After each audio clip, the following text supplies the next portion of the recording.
ya dinatiya of Quran sikaba tawitiya suman tawikaba hotu ya dinatiya of Quran sikaba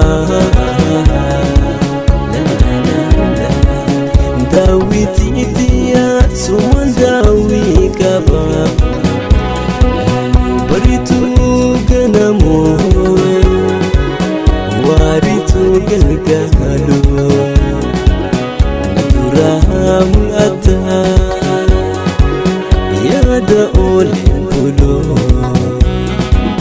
baritu ganamo waritu galgalo naturamu ata Good.